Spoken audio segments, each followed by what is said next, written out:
Un gran saludo a todos, les habla Dante Urbina.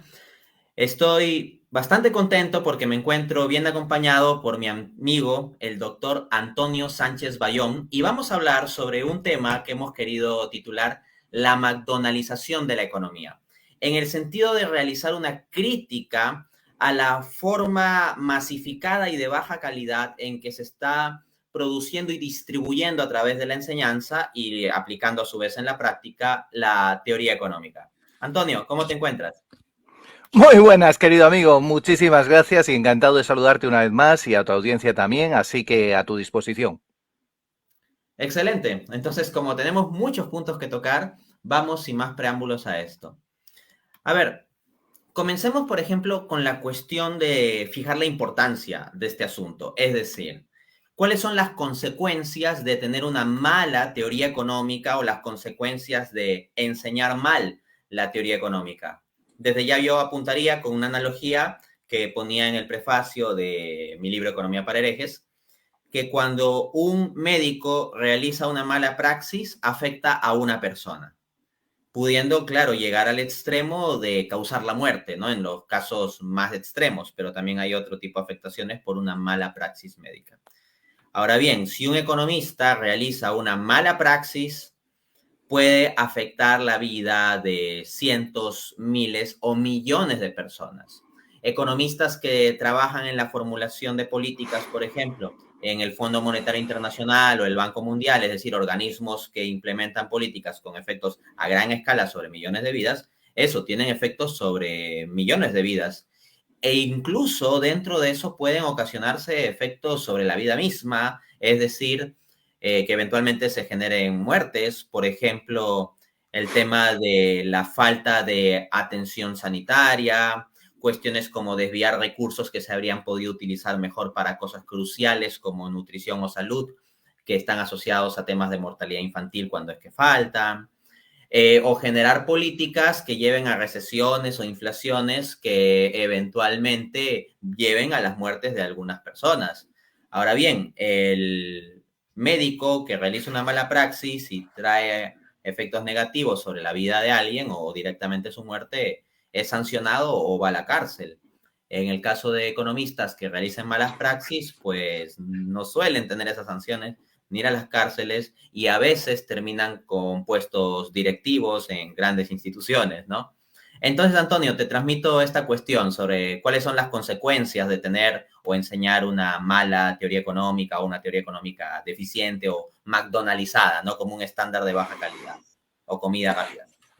Pues qué de puntos y qué interesantes cada uno de ellos. Efectivamente, tienes toda la razón que cuando al final, para evitar las disputas entre escuelas y restarle legitimidad al avance y la consolidación científica de la economía, pues entonces hubo un cierto acuerdo y se llegó a la síntesis neoclásica. Esta síntesis neoclásica en realidad bebe de previamente el salto que dan en la escuela de Cambridge, en la recién fundada Facultad de Economía, pues bajo el auspicio de Pigou, que le encargan el proyecto, pero tienen a su gran maestro, Marshall y compañía, aunque se va a conocer sobre todo por uno de los recién incorporados por petición del padre, ¿no? Y como profesor ayudante de Marshall, que es Keynes. Bueno, pues Keynes, el problema es que abandona ya toda la teoría económica, a partir de ahí se va a hacer política económica con números gracias al apoyo de Sraffa y otros tantos, y todo esto al intentarse sintetizar en los años 60, por los que luego van a ser los premios Nobel de Economía, esto es sobre todo Samuelson, Arrow, Higgs y otros tantos. ¿Qué es lo que ocurre?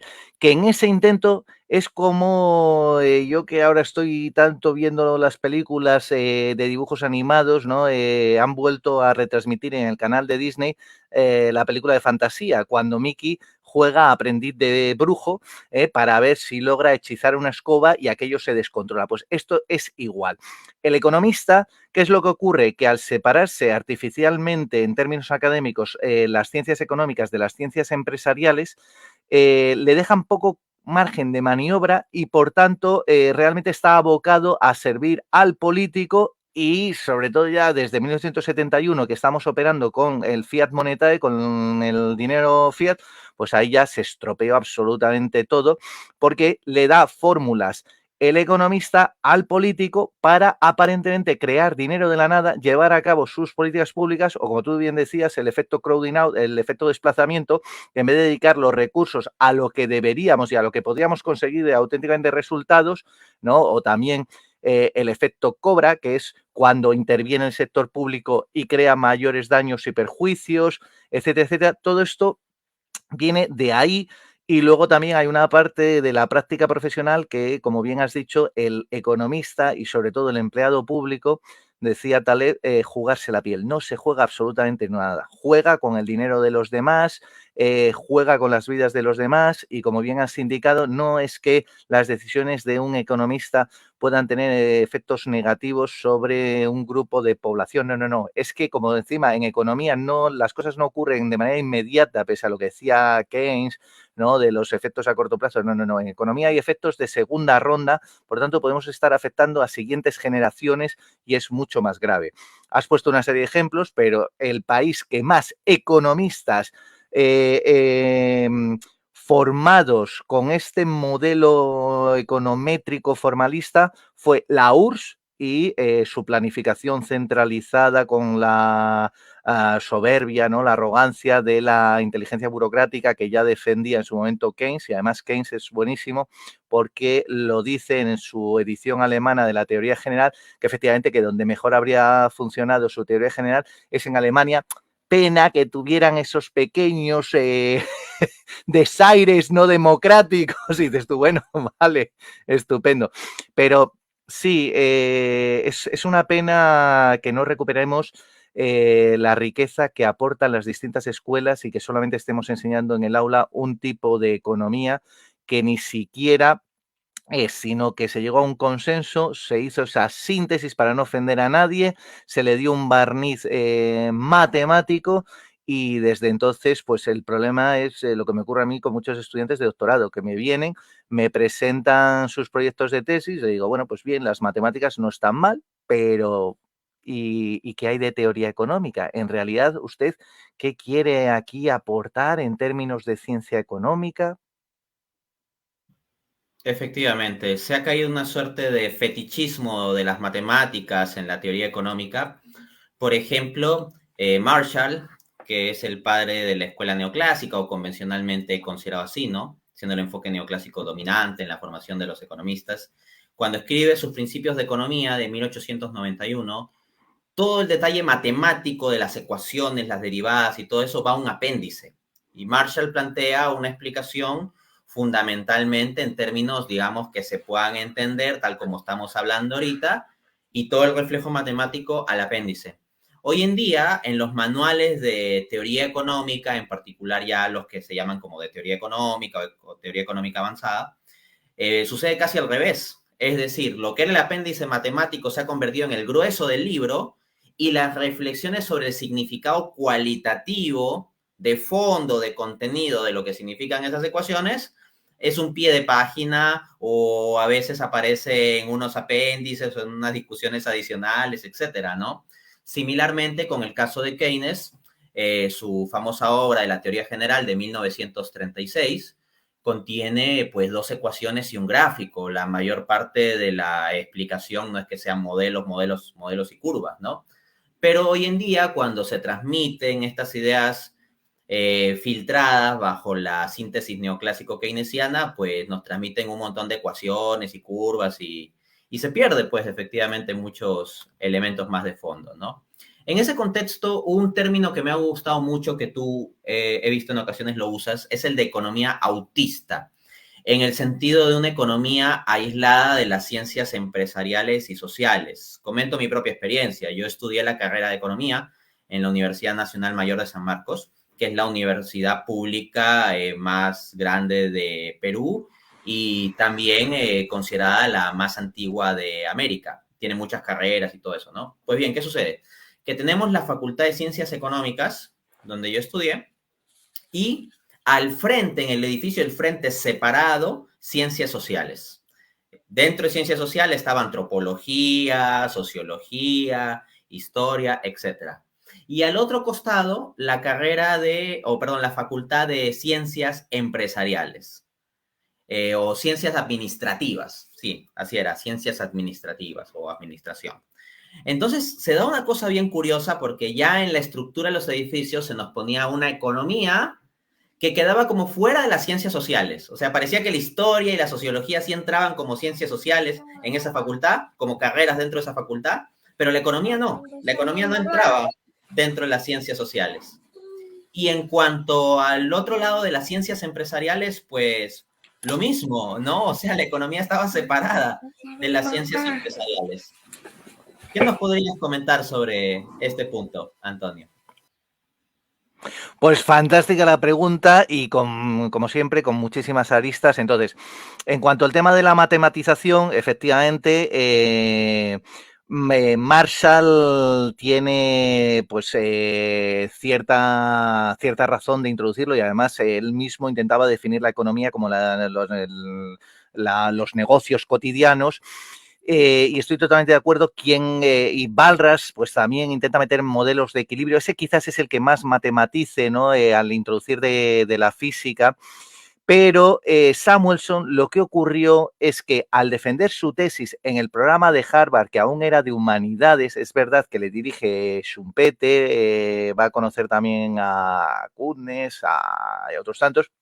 Bueno, pues él lo que pretende es también emular a estos autores y matematizar y modelizar, y efectivamente su tesis luego la convierte en 1947 en un manual, y ese es el que ha estado viviendo de las rentas con ese manual, hasta el punto que tú has dicho y que premios Nobel de Economía han reconocido que se les ha ido de las manos el Macines o Matematitis, que es terrible. Si realmente miramos en retrospectiva el desarrollo de los estudios de ciencias económicas y luego también empresariales, en realidad sí es verdad que es Marshall de nuevo quien deja de hablar de economía y habla de ciencia económica. Esto es, en vez de economy habla de economics, porque hasta entonces casi todos habían utilizado los manuales de principios de economía. Esto era muy típico del derecho, que es de donde procede. De las ciencias jurídicas se va a emancipar los estudios de economía. Ten en cuenta que las facultades mayores, cuando aparece la universidad en Occidente, van a ser teología, derecho, medicina y luego la facultad menor de artes o filosofía, como la llamará Kant. Entonces, de esas escuelas de cánones y leyes, que es con lo que arranca la Universidad de Bolonia, bueno, pues de ahí ya te digo que se van a emancipar a finales del 19, tanto la economía como la política, y empezarán a tener sus facultades luego más tarde. El desarrollo que se va a hacer y la separación, ¿no? Como mencionamos antes, es un ejercicio totalmente artificial de intereses académicos para reparto de plazas, de cátedras. Además va a ser muchas veces las luchas cada vez que se redefinen los planes de estudio para ver quién logra posicionarse en primero con mayor número de horas de docencia para así vender más manuales, tener más capacidad de influir en la formación de los estudiantes, etcétera, etcétera. Pero lo que tú has dicho, lo que se enseña hoy está claramente alejado de la realidad y aparte también es mucho más cómodo para los profesores de hoy en día que no tengan interés y que no aprendan de otras escuelas económicas, por tanto, otras economías. ¿Por qué? Porque al final tú coges y haces un modelo, un ejercicio matemático bien complejo, los alumnos se quedan estupefactos, los pobres no pueden ni reflexionar, intentarán aprenderse de memoria cómo resuelvas ese ejercicio, que en realidad es lo que ha hecho ese mismo profesor, y por tanto no están aprendiendo economía, están aprendiendo a cómo resolver un ejercicio concreto, pero no van a ser capaces de afrontar los retos que ofrece la economía, que empezó como la ciencia de la riqueza, pero que luego continuó metiéndose distintos objetos de estudio, como luchar contra la escasez, el uso de recursos de uso alternativo, y etcétera, etcétera. O sea que ese es parte del problema y que bueno, pues otro de las cuestiones que planteabas era lo de la economía autista o autística, que se le ha llamado de distintas maneras, Esto, quienes lo han reclamado ha sido desde la década del 2000 estudiantes de todo el mundo, sobre todo pues en Francia, llegaron a sacar un manifiesto en ese sentido de, bueno, ¿qué nos están ustedes enseñando en las aulas que no se conecta con la realidad? En realidad tampoco son originales, porque ya una de las escuelas entre clásica y neoclásica es la escuela austriaca, también lo trataba con el ejemplo de Robinson Crusoe. Y por tanto era una situación autística, ¿no? Porque estaba él solo y se tenía que brindar servicios y bienes a él mismo, pero en realidad ya digo que el sentido que se le viene dando desde la década del 2000 es, señores, lo que nos están enseñando, porque encima todo esto fue por el abuso de la macroeconomía y como entramos además en aquel periodo, ¿no?, que se le llamó del gran consenso y la gran estabilidad, pero que ahora Rubini ha dicho que no, que es que nos estamos yendo hacia el gran estancamiento, ¿no? Entonces, bueno, perdona, tú interrúmpeme cuando quieras y vamos retomando hacia donde prefieras la conversación, amigo mío. Excelente, excelente. Sí, no, es que también tu erudición da para muchas aristas, ¿no? De repente estás hablando sobre las matemáticas, de la macroeconomía y todo eso, y por otra parte sobre temas de las contrataciones personales o la vida académica de Samuelson, etcétera, ¿no? De hecho, es así, algo que me sorprende mucho de tu conocimiento es que te sabes la vida de los economistas, que dónde estudió este y en tal año se fue para acá y después volvió para allá y su asesor de tesis fue tal. ¿Algo quieres Claro. comentar ahí? Sí, Samuelson, tú sabes que el origen del manual, que ya te digo su tesis, el tipo, como ya iba por varios hijos, dijo, yo a estos tengo que alimentarlos como sea. Y efectivamente sacó la variante de su tesis para manual, pero inmediatamente para el siguiente curso, y ya te digo, desde el 47, ¿no? Con Foundation of on Economics, pues a partir de ahí ya fue Economics y tal, uno de los manuales más vendidos hasta que uno de sus discípulos indirectos, Mankiw, le desbancó también con Principles of Economics, ¿no? Y ahora, ahí se le fue de las manos a Mankiw, ¿no? Porque empezó a cobrar hasta $250, no, $280 llegó a estar su manual, una barbaridad, y los alumnos tuvieron que quejarse e ir al defensor del alumno, decir, pero bueno, vamos a ver qué barbaridad es esta. Y se tuvo ya al final, no cedió, no bajó el precio del manual y dijo que bueno, que lo iba a donar a ONGs. Tela. Excelentes puntos. Entonces, para que quede muy clara la motivación detrás del título de este conversatorio que estamos teniendo, quiero precisar la analogía sobre McDonald's, ¿no? Básicamente el sistema de McDonald's lo que hace es tomar una comida o una serie de comidas de baja calidad nutricional, bastante artificial, lo produce en masa, lo distribuye en masa, entonces es un producto estandarizado que se masifica. Y nuestra crítica es que en gran parte está pasando esto con la teoría económica y con la enseñanza de la economía. Hay una mala enseñanza de la economía en donde se está estandarizando a fuerza de matemáticas y se diluye lo que sería el contenido nutricional, lo que es sustancialmente económico, queda en gran parte sustituido por la artificialidad de todo un aparataje matemático. Está ocurriendo esto y está llevando a una suerte de pensamiento único, porque mucho se habla de la pluralidad de pensamiento hoy en día, pero en el caso de la enseñanza de la economía, lo que tenemos es en microeconomía una predominancia extrema del paradigma neoclásico. Cuando te dicen curso de microeconomía, no, es un curso de microeconomía neoclásica. Y en el caso de macroeconomía, pues lo que tenemos es fundamentalmente un enfoque tipo neoclásico con tintes de la síntesis neoclásico keynesiana. O sea, incluso los planteamientos de Keynes son enseñados a través de la síntesis neoclásico keynesiana que implica, pues, artificialmente matematizar varias cosas y dejar fuera otras, ¿no? En ese contexto, y con eso te doy el pase, me gustaría que reflexionemos un poquito sobre la cuestión de la docencia universitaria actual en economía. Tú ya has hecho un poco de referencia a eso de que el profesor viene, escribe un conjunto de ecuaciones y deja un conjunto de ejercicios que no es más que resolver esas ecuaciones con numeritos concretos y el alumno simplemente está atento a aprender cómo resuelve esas ecuaciones. Entonces, desde el paradigma de economía estándar, estandarizado, se distribuye a que todos asuman eso y ya, y no se ve una pluralidad de pensamiento realmente cuando hay otros enfoques. Pero como bien señalas, Antonio, para los profesores es muy cómodo enseñar todo desde un solo enfoque en lugar de familiarizarse con otros paradigmas. Y precisamente eso contrasta con lo que es la docencia universitaria en la época medieval. Hoy en día nos creemos como de muy mente abierta, ¿no? Y que los medievales eran gente mente cerrada. Pero lo que tenemos hoy en día es que, por ejemplo, en el caso de la economía se enseña un pensamiento único, matematizado, al cual el alumno tiene necesariamente que ajustarse vía modelos micro, macro, matematizados y econometría en la parte aplicada.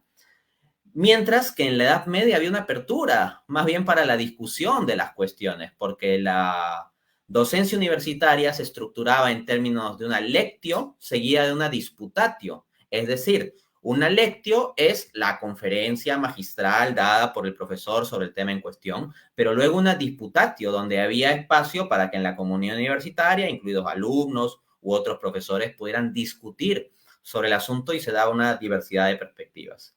¿Qué piensas sobre este contraste, Antonio?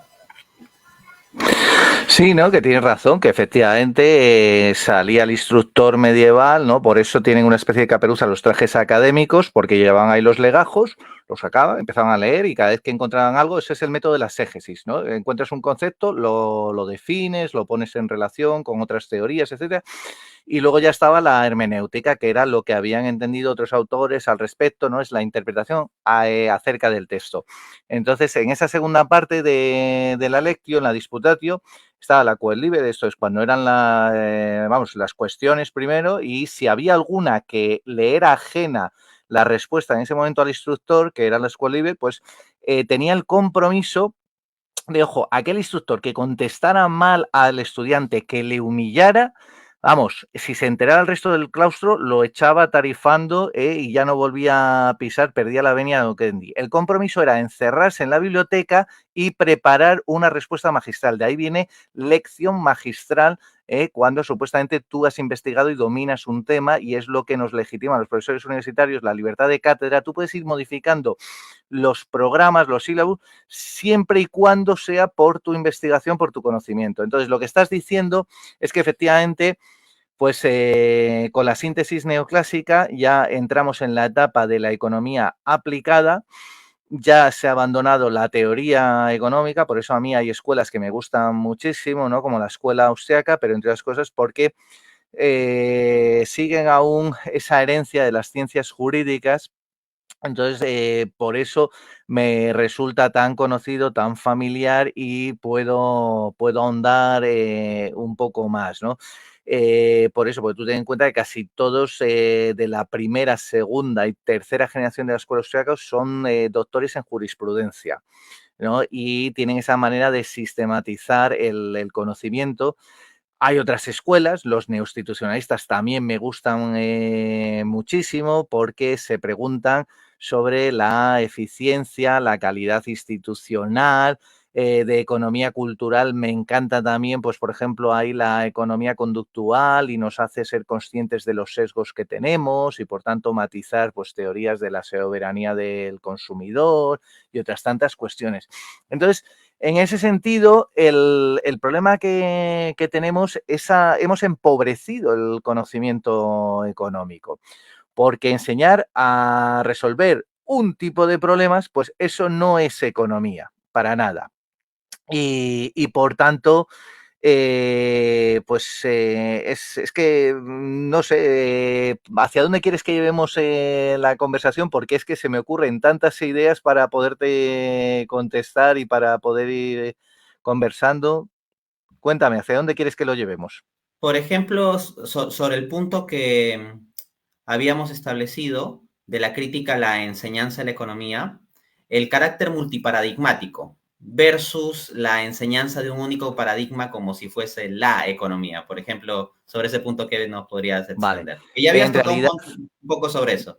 claro, ¿cuándo estudias? Es que las otras escuelas, como mucho, lo puedes ver en historia económica y del pensamiento económico, y de manera muy colateral, ¿no? Porque en realidad, pues como ocurre por desgracia también cuando se aprende filosofía, o por lo menos aquí en Europa continental, y no te digo nada en España, que cuando se estudia historia de la filosofía, lo que hacen es simplemente ir recortando fragmentos, ¿no? De autores y sus obras, pero eso no te da una visión de conjunto, no te hace entender los grandes retos, coyunturas que han ido teniendo que superar cada generación, qué es lo que... Entonces, ese es el problema, que no estudia, o en todo caso, en el mejor de los casos, se estudia que ha habido unas escuelas, pero no lo dotan de contenido ni contexto histórico y entonces no se puede llevar a la práctica.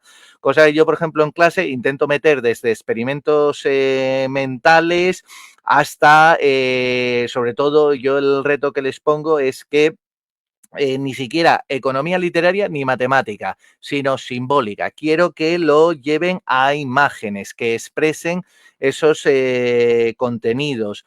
Si te das cuenta, tenemos también ese problema de que al haberse pronunciado de manera tan... bueno, al estilo del mismo Keynes, ¿no? Con esa cierta soberbia y superioridad moral y cultural que creía tener. Entonces, claro, dice que ya con él termina la teoría económica y no es verdad. Primero, para empezar, no ofrece una teoría general, ¿vale? Sino que él, ante un modelo, ofrece con demasiados presupuestos, que es uno de los problemas que tenemos, y luego, pues eso es una gran bola de nieve que continúa.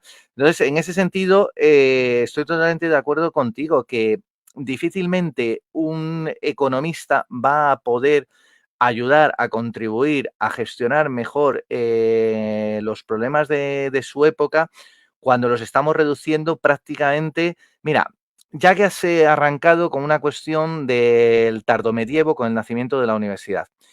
Resulta que la teología, que te dije que era una de las facultades mayores, para su construcción y volverse más plausible, se ayudó de la filosofía y por eso se decía que era ancilla theologae, ¿no? La filosofía ancilla theologae, que era sierva de la teología. Ahora, la estadística sería la ancilla, la sierva de la economía, o en realidad la economía se ha vuelto sierva de la estadística, puesto que lo que les enseñan es realmente a, bueno, venga, vamos a explotar bases de datos. Perdona, disculpa, vamos a ver, vamos a ver, vamos a ver. Más vale una buena teoría que no dedicarte simplemente a estudiar la relación entre variables. ¿Eso qué conocimiento te da? Eso es tratar de pretender elevar la anécdota a categoría. Tendremos que tener las categorías, los principios y por lo tanto, pues ver si estos siguen siendo válidos con la economía digital. Pero eso de que nos dediquemos simplemente a hacer un método inductivo y además mal copiando, trayendo de las ciencias naturales y de las ingenierías el consenso que se adoptó en los años 20 del siglo XX, que es el llamado método científico que tuvo tanto éxito, por un lado los pragmáticos en Estados Unidos, Dewey y compañía, y por otro lado en Europa todo el positivismo formalista que empieza en Viena, se extiende a Berlín, París, Copenhague, etcétera, etcétera. Y entonces te dicen que solamente existe ese método. No, señor. Hay pluralidad de métodos y además las ciencias sociales tienen sus métodos, igual que las ciencias humanas o humanidades, y las ciencias naturales, que además fueron las últimas en llegar a la universidad y además las primeras en irse de la universidad, al igual que las ingenierías, ¿no? Porque se van a otros centros de poder, pues bueno, tendrán ese método, pero si te das cuenta, siempre la experimentación es jugar a ser Dios, a fijar tú tus reglas, a tus condiciones de entorno y no se ajustan a la realidad. Y vuelvo otra vez a lo mismo. Cuando se habla, por ejemplo, de leyes en derecho, se tiene bien claro, aunque sea desde posturas del derecho natural, que no es que haya, vamos a ver, las leyes que rigen la naturaleza, en realidad es que el hombre con su razón descubre cómo funciona la naturaleza, pero es Dios quien la crea y le da incluso libertad para que funcione. Entonces, por eso aún no somos capaces de predecir con exactitud cuándo se va a originar un tornado, cuándo va a desaparecer el tornado, o cuándo va a empezar un terremoto, cuándo va a terminar un terremoto. Si no somos capaces, y hasta con las predicciones de tormenta de los meteorólogos no aciertan, ¿vamos a ser capaces cuando estamos predicando de las comunidades humanas, que hay que tener en cuenta el factor humano, que siempre es sorprendente, creativo, que además siempre que cualquier investigador se dedica a investigar una comunidad humana ya la está distorsionando, porque además cambia su propio comportamiento al saberse observada, etcétera. Son una serie de reglas muy básicas, pero que hemos dejado de tener en consideración. Efectivamente, hemos dejado de tener en cuenta cosas fundamentales. Por ejemplo, el teórico austriaco First-Masluk escribía un muy famoso artículo sobre el complejo de inferioridad de las ciencias sociales, y es que de repente se ven los grandes avances de la física, por ejemplo, y entonces los economistas dicen, uy, estamos muy lejos como científicos de esos avances, entonces vamos a copiar los métodos de la física para poder avanzar con la economía. Y ciertamente la economía ha copiado mucho de los métodos de la física, pero como señala Bunge en su libro Economía y Filosofía, la economía tiene los métodos de la física, pero de la física del siglo XIX, ¿no? O sea, estamos utilizando unas matemáticas de optimización y sistemas de Laplace y ecuaciones diferenciales y todo eso, cuando hoy en día las herramientas matemáticas que utiliza la física son mucho más complejas. Por ejemplo, los temas de fractales, teoría del caos, etcétera. Hay economistas que están comenzando a incorporar esto, por ejemplo, Steve King con su paquete de software Minsky busca incorporar estas cosas, pero en la enseñanza estándar de la economía tenemos una economía que en gran parte es un montón de ecuaciones que se expresan en gráficos de 2 dimensiones donde se mueven unas curvas y se hallan unos óptimos y pues ya está, ¿no? Y aquí una gran dificultad que surge es que hay una diferencia ontológica entre el objeto de estudio de la economía o de las ciencias sociales en general, porque la economía es una ciencia social, una ciencia humana, y las ciencias naturales, que en el caso de los objetos de estudio de las ciencias naturales no son seres personales, no tienen libre albedrío. Cuando se estudia el movimiento de un planeta, por ejemplo, el planeta no es que vaya a variar en función de que se lo estudie, o que vaya a elegir el día de mañana girar de otro modo o algo por el estilo. En cambio, en el caso de las ciencias sociales, tratamos con seres personales y con voluntad y es mucho más complejo. En consecuencia, en el fondo no hay razón para un complejo de inferioridad de las ciencias sociales. Lo que sucede es que las ciencias naturales tienen un objeto de estudio mucho más fácil de captar. Es mucho más fácil captar un planeta que un ser humano. O sea, un planeta es un ente que no va más allá de lo físico, lo químico y tal vez lo biológico, si hablamos de algo externo a nuestro mundo. En el caso de un ser humano, en cambio, tiene unas dimensiones que van mucho más allá, que son mucho más complejas. Entonces, la razón en gran parte de que las ciencias sociales enfrentan dificultades en su avance es que su objeto de estudio es mucho, mucho más complejo, pero no es una buena política frente a eso el pretender aplicar los métodos matematizados de estudio de las ciencias naturales. Y yendo al aspecto de estadística, y ahí te doy el pase, de estadística que mencionabas, ¿no? Ciertamente en la Edad Media se decía que la filosofía es sierva de la teología. Esto se encuentra también en Santo Tomás. La filosofía es sierva de la teología. Pero en cambio, aquí lo que estamos viendo es que la economía se termina convirtiendo en una sierva de la estadística. De hecho, yo me he encontrado con muchos economistas y estudiantes de economía que creen que entienden de economía porque manejan software complicados para procesamiento de datos. Y algo que en lo cual yo pongo mucho énfasis, porque yo dicto cursos relacionados con estadística, econometría y ese tipo de cosas, entre otras materias, he dictado a nivel de pregrado y posgrado, este tipo de cosas, es el sentido económico, el significado económico. A veces me muestran un modelo muy complejo y de repente le sale un coeficiente significativo. Ya, y yo digo, ya, ¿y qué significa que sea estadísticamente significativo? Y dicen, profe, es que el p-value no es menor que 0.05. Y no, o sea, es una respuesta extremadamente instrumental. El punto es, en términos de justificación de relación económica, ¿cuál es el contenido que explica a nivel económico por qué es que este coeficiente es positivo y estadísticamente significativo? Y muchas veces se quedan en explicaciones puramente estadísticas y saben manejar códigos y programas como R, MATLAB, Stata, etcétera, Pero en cuanto al significado económico, muchas veces veo que economistas y estudiantes de economía se quedan muy pobres y el fetichismo de las matemáticas se ha convertido luego en fetichismo de la estadística también. Y veo muchos economistas muy obsesionados con la ciencia de datos y el machine learning y todo ese tipo de cosas hablan, pero no te saben explicar en términos económicos, por ejemplo, algo tan básico de por qué se espera una relación inversa entre la tasa de interés y la inversión.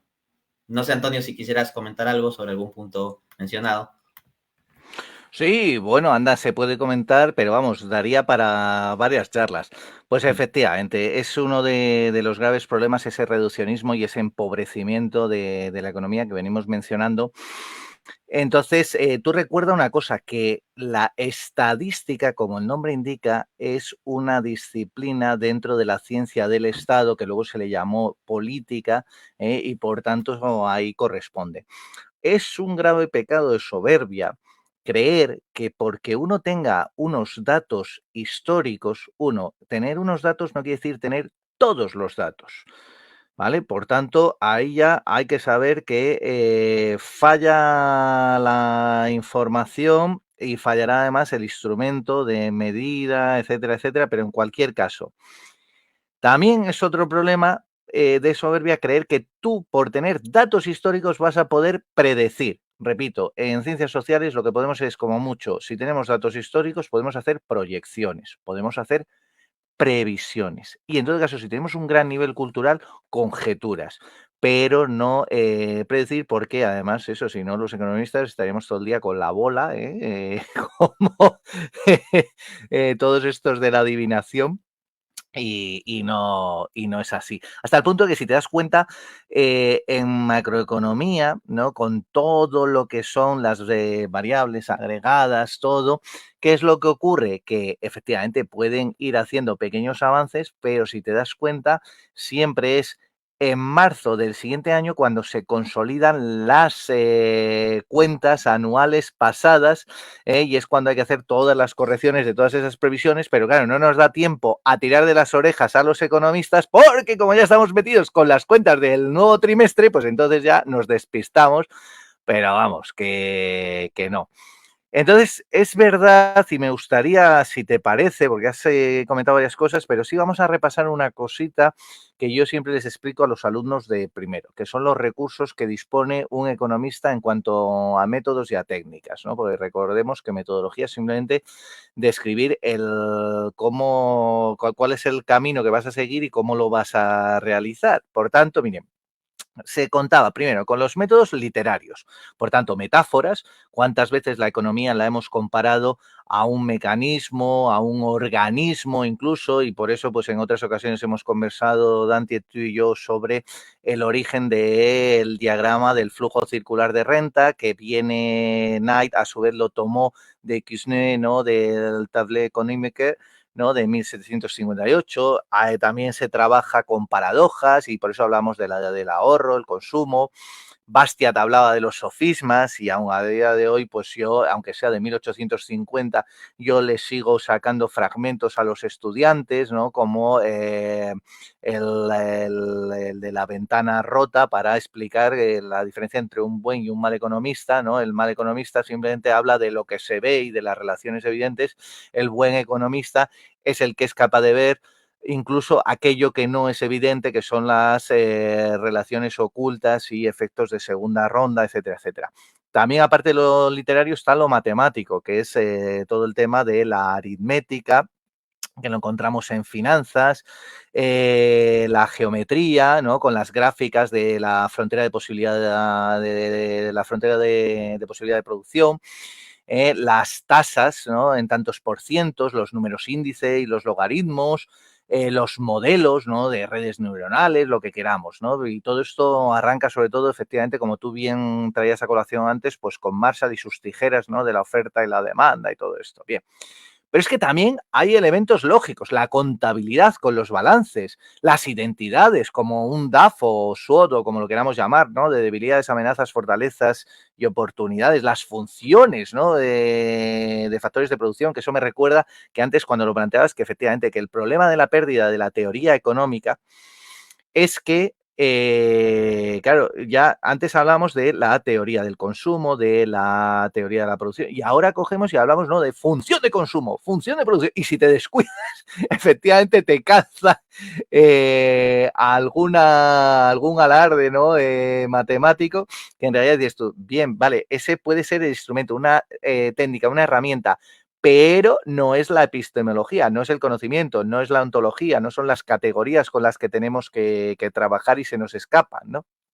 Incluso también, pues eso, de otras ciencias sociales podemos tomar técnicas cuantitativas, las encuestas cualitativas, las entrevistas en profundidad mixtas, los cuestionarios y los estudios de caso, etcétera. O sea, tenemos tal riqueza, pero no nos olvidemos que, y además, bueno, pues con los neoinstitucionalistas que vuelven a tener puentes entre economía y derecho, ¿no? Porque además suele asumirse ese error, el jurista piensa que el derecho tiene coste cero, y el economista piensa que el derecho es una constante. O sea, por eso no se entienden y por eso hay tantos problemas. Entonces, por eso digo que podemos recuperar, porque análisis económico del derecho pues nos introduce también en análisis de juridicidad, nos introduce en tantas y tantas herramientas clásicas herederas de ciencias jurídicas que podemos aplicar en la economía.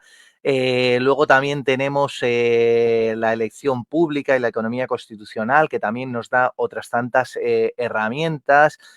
Entonces, sí, yo abogo por eso, por pluralidad de escuelas para que nos enriquezcan sus enfoques y sus marcos teóricos, y pluralidad de métodos y de técnicas de investigación, ¿no? Porque de otro modo, si no, vamos a ser, pues en el mejor de los casos, tuertos en el mundo de los ciegos, y lo bueno sería que todos pudiéramos ver y apreciar los distintos matices. Y sé que se me está olvidando alguna idea de lo que has dicho, pero tú dime y Sí. recuperamos por ahí. Bueno, a ver, para ya ir un poco concluyendo, ahí porque también estamos con actividades, me interesa mucho sobre este aspecto que has mencionado de la necesidad del pluralismo epistemológico, ¿no? Precisamente también yo enfatizo mucho eso en el libro Economía para herejes, que es un libro en que critico pues bastante la teoría económica estándar, la teoría económica neoclásica, es decir, la versión McDonald de la teoría y enseñanza, McDonald's, ¿no? De la teoría y enseñanza de la economía. Y desde esa perspectiva, yo tengo ciertamente, pues, mis observaciones críticas para múltiples planteamientos de la escuela austriaca, pero a mí me gusta mucho, mucho la crítica que la escuela austriaca realiza a la epistemología de la escuela neoclásica. Me parece que tiene muchos puntos válidos la crítica de la escuela austriaca a la escuela neoclásica. En particular, los teóricos austriacos suelen cuestionar la matematización de la economía, de la teoría económica, al punto en que, pues, todo termina siendo como una suerte de mecanismo físico o impersonal que puede ser tratado como un todo global y punto, y se deja de lado la acción humana, ¿no? La acción humana, la motivación, la libertad de las personas, entre otras El cosas. individualismo metodológico y compositivo. Sí, exacto, o sea, varias cosas, ¿no?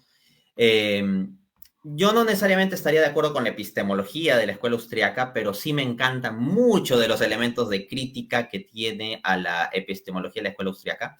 Y justo en esa línea, pues, y en línea con estas reflexiones que hemos venido realizando, ¿no? Tenemos un paper recientemente aceptado para publicación en la revista indexada bajo palabra. El documento se titula Problema del conocimiento económico, revitalización de la disputa del método, análisis heterodoxo y claves de innovación docente.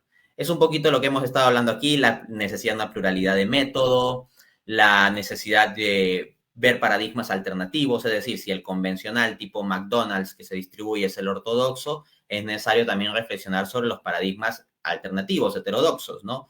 Y en cuanto a las claves de la innovación docente, pues ahí está, en lo que hemos ido discutiendo sobre los problemas de la mala enseñanza de la economía, debe sacarse pues el otro lado para mejorar la enseñanza de la economía. Entonces, no sé, Antonio, si nos quisieras también comentar un poco sobre estos aspectos relacionados con esto. Sí, sí, sí, no, yo invito a toda tu audiencia, si pueden, que consulten este artículo nuestro, porque la disputa del método, ¿no? El método Strike, es como desde la escuela austriaca, esto es tan antiguo como efectivamente en el propio nacimiento de la economía, su consolidación como ciencia autónoma. Y la escuela austriaca, lo interesante que tiene es que todas las generaciones han tenido que librar algún tipo de batalla. La primera generación, desde Menger, von Baber y compañía, tuvieron que hacer frente a pues el problema que se dio, ¿no? En ese momento. Prusia emerge con fuerza en lo que es la industrialización, pero que a diferencia de la versión inglesa, que había predominado el utilitarismo y para ellos los alemanes les parecía muy pobre aquello, pues entonces defienden ya, es la escuela historicista alemana. ¿Por qué? Porque para ellos en realidad no existe una economía general, sino que depende de la idiosincrasia de cada pueblo, de sus instituciones, y por eso, de manera despectiva, llaman a estos germanos orientales, que encima son católicos, los austriacos, ¿no? Y en cambio estos lo reciben y dicen, pues muy bien, pues esa es la denominación que vamos a mantener, porque nosotros sí que defendemos que existen unos principios generales de la economía que existe, que con entidad de ciencia, ¿no? Por esa herencia, porque ellos aún tendían esos puentes con las ciencias jurídicas, etcétera, etcétera. Entonces, en ese sentido, han ido luchando luego contra los socialistas de cátedra, contra los socialistas fabianos, luego contra toda esta síntesis neoclásica, que en realidad lo que subyacen ahí son dos ideologías, una el cientificismo y otra el socialismo y en todo caso el nacionalismo, o sea, todas las que sean colectivistas, ¿no? Si el problema y la pena es que hoy en día la escuela austriaca está dividida, tienen unas guerras cainitas, ¿no? Para ver quiénes son los auténticos herederos. Y eso no es lo importante, si lo importante es dar la batalla cultural y explicar que la economía tiene una serie de principios, que la economía tiene una riqueza de teorías, que la economía luego efectivamente, claro que se puede ayudar de las matemáticas si lo requiere. Yo en la parte de finanzas y bueno, y en la tradición austríaca se han utilizado muchísimo en la parte de finanzas, pero aquello que puedes explicar perfectamente con una metáfora, ¿por qué lo vas a enredar? Y vas a intentar reducirlo a modelos matemáticos que se alejen de la realidad, ¿no? Porque eso es otra cosa que, por ejemplo, ya te digo, hoy en día, y eso conecta también con otro aspecto que has mencionado, mira, dentro de la escuela austríaca que están los más de Mises, que están los hitos en Alabama, y en cambio pues hay otra que es pues más en la línea de Hayek, ¿no? Discípulo de Mises, y siempre se llevaron muy bien, ¿no? Salvo alguna reunión en Montpellerin que Mises se levantó llamándoles a todos puñados de socialistas porque estaban estudiando si cabía la intervención pública en la economía.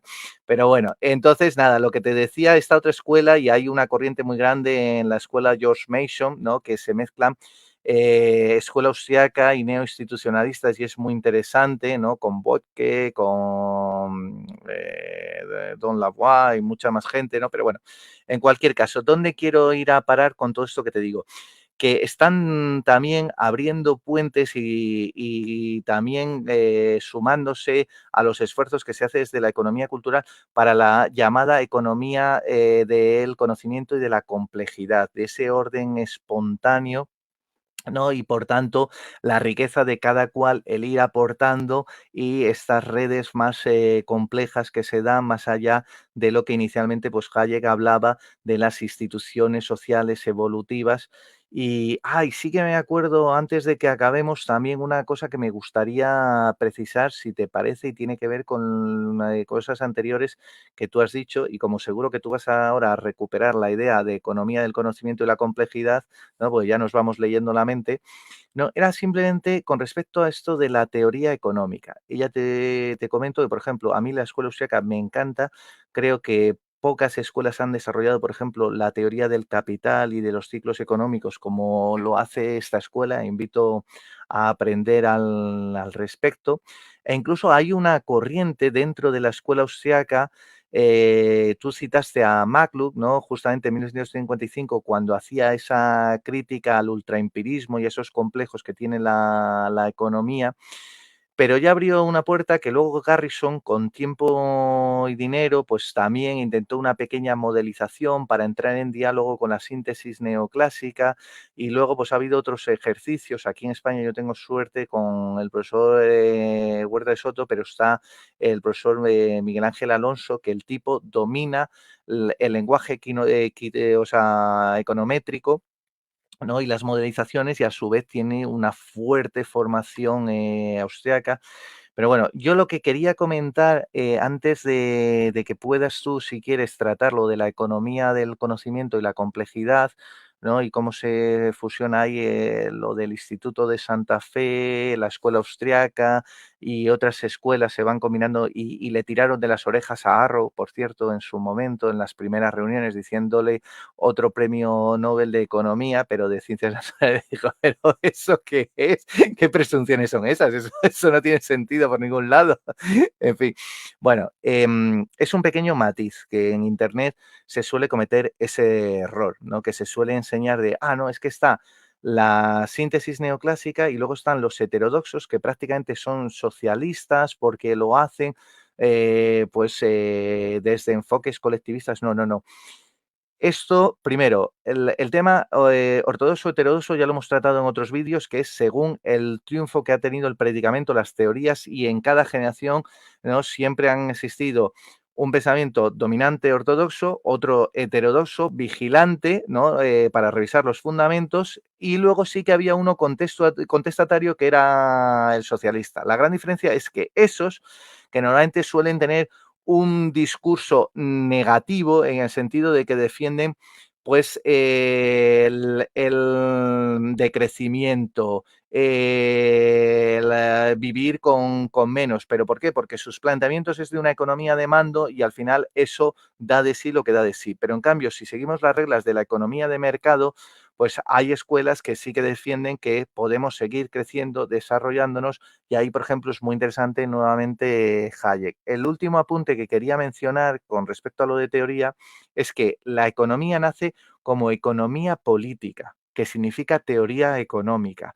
Otra cosa es que cuando se abandona y se utiliza la terminología de científico, esto es de meter ICS, ¿no? De economics, ¿no? De ciencia económica, que nosotros utilizamos logia, etcétera. Bueno, pues aquí está lo siguiente.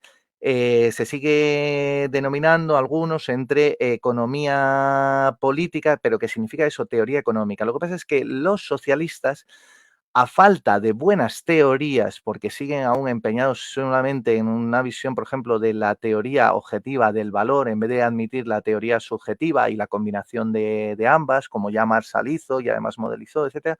Claro, pretenden definir y decir que es que la economía política es la combinación de la economía con política, con derecho, para ver si pueden tocar un poquito de todo. No, no nos liemos. Economía política es la denominación original de la economía y significa teoría económica. Otra cosa es, buen amigo, que usted quiera defender una economía de mando que tiene unas limitaciones, que aparentemente puede servir de algo, porque si el Estado interviene, pues efectivamente puede hacer grandes inversiones, pero luego lo que no puede hacer es una planificación centralizada coactiva que sustituya la iniciativa privada, el emprendimiento de cada cual, y sobre todo no puedes tener con los precios, son señales del pasado. Por tanto, no te garantiza nada ni del presente y mucho menos del futuro, y ahí volvemos a reconectar. Por eso la necesidad de repensar la economía y llevarla a un nuevo paradigma del conocimiento y la complejidad. Y ahí, si te parece, venga, dale tú, que estoy seguro que tienes mucho que aportar. Bueno, sí, te diré algunas cosas generales de cierre, pero sí enfatizar la necesidad de una visión multiparadigmática, que se tenga en cuenta múltiples paradigmas, ¿no? O sea, no podemos quedarnos, digamos, en que las únicas opciones para pensar la economía es la teoría microeconómica neoclásica y una macroeconomía con una síntesis neoclásico keynesiana que ni siquiera llega a captar propiamente los planteamientos de Keynes, ¿no? Estoy uno de Perdona, Dante, acuerdo. un Sí. chiste rapidísimo a ese respecto que se me olvidó, que es, se encuentran dos alumnos en la Facultad de Ciencias Económicas y le ve al otro cabizbajo y le dice, ¿pero qué te pasa? Y dice, oye, es que tengo más problemas que un libro de microeconomía. Es que, para que veas a lo que le han reducido a la pobre microeconomía. Sí, es cierto, o sea, la microeconomía, cuando yo la estudié en la universidad, me parecía ver manuales preuniversitarios, o sea, en donde, al menos acá, por ejemplo, en el examen de admisión de la universidad en que yo estuve en San Marcos, era que había que responder preguntas de elección múltiple. Y te preparabas viendo un montón de tipos de ejercicios de matemáticas, para estar familiarizados con lo que más probablemente podía venir. Y cuando veo la microeconomía en la universidad era básicamente eso, o sea, uno tenía como que memorizarse muchos ejercicios tipo de cómo podían venir las cosas, de los problemas matemáticos y ya está, y no había una verdadera comprensión del asunto económico de fondo, ¿no? Entonces, tenemos que ir más allá definitivamente, tanto en el pensamiento de la teoría económica como en la enseñanza de la misma, de este paradigma pues convencional, ¿no? Luego, claro, en los planteamientos heterodoxos a veces se ha generado la idea errónea de que, por ejemplo, todas las escuelas heterodoxas tienen que ser anticapitalistas o en contra del libre mercado, etcétera, y no. O sea, para que una escuela sea heterodoxa en economía basta dos condiciones. Una, que sea una escuela económica y dos, que no sea la ortodoxa, ya está. O sea, con que cumple esas dos, ya está. Y dentro de eso, entonces hay pluralidad. Dado esto, pues frente a la economía neoclásica, que es la dominante, planteamientos como los austriacos, que apoyan un esquema de orden espontáneo, libre mercado, etcétera, serían una forma de pensamiento heterodoxo. Asimismo, en el Ojo, caso que era de la... ortodoxo Sí, a finales del 19, principios del 20. Se volvió ok, heterodoxo. Por eso también se dice que es de mainline, no de fundamentos, porque sigue trabajando con ciertos fundamentos que hoy en día, como bien hemos estado charlando, hemos dejado de reflexionar al respecto, ¿no? Por ejemplo, tiene, con los factores de producción, ¿quién le dedica el tiempo suficiente para profundizar y analizar? A ver, los factores de producción, ¿cuáles son? Y sobre todo, por el amor de Dios, que no me sigan hablando de tierra, trabajo y capital, que es que han variado y se han ido modificando una barbaridad. Pero sí, sí, lo sabe que lo que aprendieron lo replican. sí, sí, sí, es un problema, ¿no? Aparte, pues tenemos en otro extremo los ciertos planteamientos marxistas, incluso algunos que acuden a matemáticas y una planificación centralizada con matrices de Leontief y todo eso. Pero pensar que las únicas opciones es un orden espontáneo, libre mercado austriaco, una planificación centralizada comunista y que no hay más posibilidad de pensar la organización de la economía en la teoría económica, no, o sea, ni siquiera para los paradigmas heterodoxos esto es cierto. Más bien en los paradigmas heterodoxos existen muchas alternativas más allá del solo extremo de una planificación centralizada socialista o un mero orden espontáneo y libre mercado. Así tenemos pues escuelas como la economía conductual, la economía regulacionista, la economía evolucionista, el cambio tecnológico, la economía institucionalista, los neokeynesianos, los postkeynesianos, la teoría dependentista. Hay muchos enfoques en realidad, pues que tienen diversas perspectivas también sobre una mayor o menor intervención del Estado o una mayor o menor participación del mercado. En suma, el Dante, asunto de la perdona, teoría económica es complejo. Sí. ¿tú no crees que ahora los neo-keynesianos y sobre todo los post-keynesianos tras la gran recesión del 2008 son el nuevo mainstream, el nuevo pensamiento dominante? Esto es, a falta, como era atrecho la síntesis, han Te respondo aportado muy teorías. sencillo. Los neo-keynesianos sí, porque en gran parte son una extensión de la síntesis neoclásico-keynesiana. Claro, son los MIT Boys. Pero en el caso de los post-keynesianos, en un sílabus de un curso de macroeconomía, si tomamos los sílabus, ¿no? De los cursos de macroeconomía que se enseñan, o los principales manuales de macroeconomía, la verdad yo sinceramente no veo muchos capítulos Aquí en Europa post-keynesianos. ya han triunfado, son los que deciden quiénes entran en la docencia, todo, y son los que están inspirando las políticas del Green Deal, Pero yo te el hablo de la enseñanza, o decrecimiento. sea, propiamente en los manuales, ¿podrías darme algún ejemplo de un sílabus de macroeconomía o un manual estandarizado, McDonaldizado macroeconomía que introduzca un montón de post-keynesianismo. O sea, yo al presente no conozco, o sea, sé que hay economistas post-keynesianos que pueden tener mayor o menor influencia en ciertas cátedras académicas, Yo organizaciones, les etcétera. conozco, no les quiero dar publicidad porque ya he tenido Pero no hablo de algo las encontronazo personas, con sino me los de refiero Valladolid. a los Sí, sí, manuales. sus manuales y que meten elementos de economía ecológica, economía feminista Pero y ese anticapitalismo y como esos siempre son desde la otros, pero cátedra. esos son otros paradigmas, digamos, o sea, economía ecológica o economía feminista es, vamos, Son los que están hoy en día formando, por eso digo que las no, siguientes no, ok, generaciones van pero a ir así. no son elementos constitutivos de lo que es el paradigma post-keynesiano. Por ejemplo, hay gente austriaca también que es feminista y cosas así, y no por eso decimos que el feminismo es parte de la escuela austriaca, ¿no? Pero si nos vamos a los manuales propiamente, los manuales de economía y los programas de economía que se siguen impartiendo, pues la dominancia de la escuela neoclásica es gigante. Por ejemplo, el manual de macroeconomía avanzada de Romer sigue siendo dominante en la enseñanza de la macroeconomía, ¿no? El Advanced Macroeconomic de Paul Romer, o perdón, de David Romer, pues tiene un montón de neokeynesianismo, mucho neoclásico, síntesis neoclásico keynesiana, ¿no? De post-keynesianismo, nos gusta o no nos gusta el post-keynesianismo, pues no, en ese manual no está muy presente, ¿no?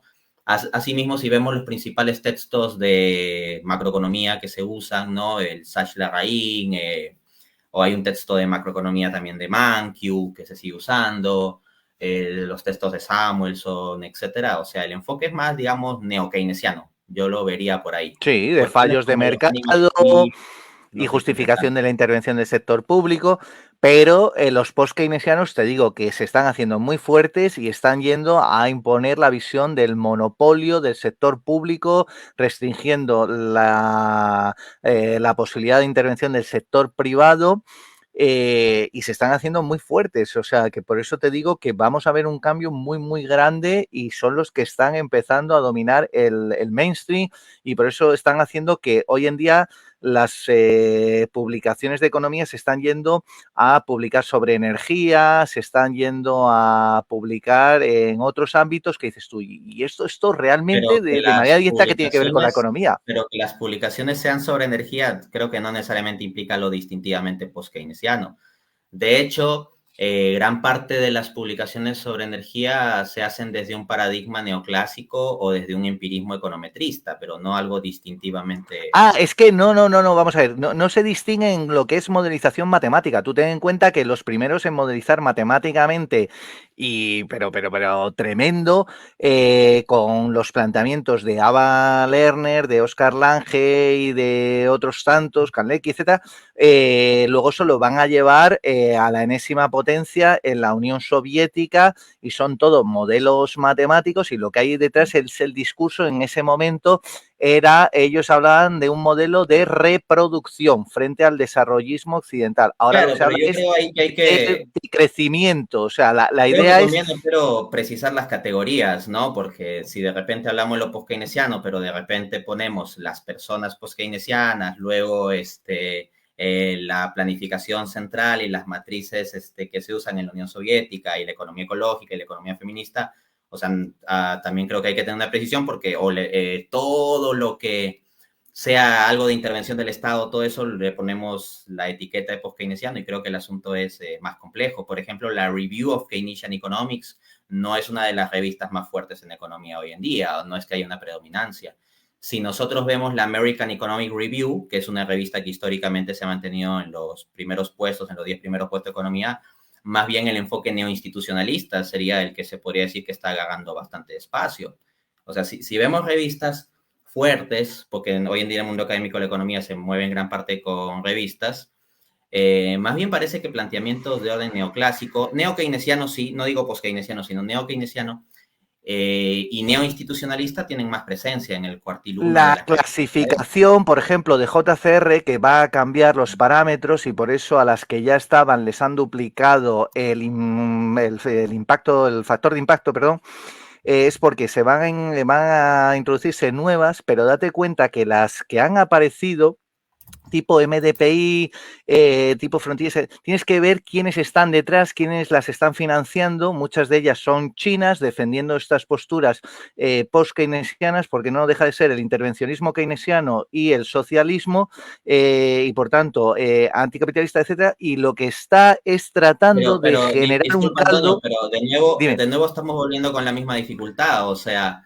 dentro de la etiqueta post-keynesiano mete socialista, intervencionismo, China, burocracia, etcétera, y las categorías que definen al pensamiento distintivamente post-keynesiano son más precisas. Yo No creo te que digo, todo por lo lo que menos, burocracia y intervencionismo le podemos llamar así. cómo se viene haciendo, sobre todo aquí en Europa y todo, y ya te digo que no es porque sea China, sino en los intereses de China para poder crecer. Por tanto, le interesa que decrezcan otras, lo que eran potencias antes. De ahí que, por ejemplo, para el siglo XXI, Pero de Europa, nuevo el lo mundo mismo, Antonio, asiático, está decayendo. la teoría del decrecimiento es sostenida por algunos autores poskeynesianos, pero no es definitoria del poskeynesianismo, ¿no? O sea, de hecho, la teoría del decrecimiento nace en otros círculos, más bien de economía ecológica y politólogos y sociólogos, ¿no? No es que Pero yo esos autores los meto como dentro, o por Davidson lo o menos aquí Nixon. se entiende como post-keynesianos, claramente. Claro, por eso digo, si se le va a llamar post-keynesiano a todo ese paquete, pues creo que la categoría queda demasiado amplia, ¿no? A veces también como se le llama socialista a todo lo que no sea liberal. Pero bueno, ahí puede haber margen para que la gente investigue y pueda precisar un poquito más Exacto. qué es lo distintivamente post-keynesiano. Exacto, y sobre todo Excelente. recomendar el libro tuyo que has mencionado, pero sobre todo el primero. ¿Cómo, recuérdanos el título para que la gente lo pueda Economía leer? para herejes. Economía para herejes. Exactamente. Que ahí metes las distintas clasificaciones que hiciste en su momento. Sí, sí, Muy sí, son recomendable. varias y obviamente las personas no van a, digamos, con los solos nombres ya entender, a menos que ya sean especialistas en economía y quienes ya son especialistas y entienden esas escuelas, pues ya están familiarizados con todo lo que hemos dicho.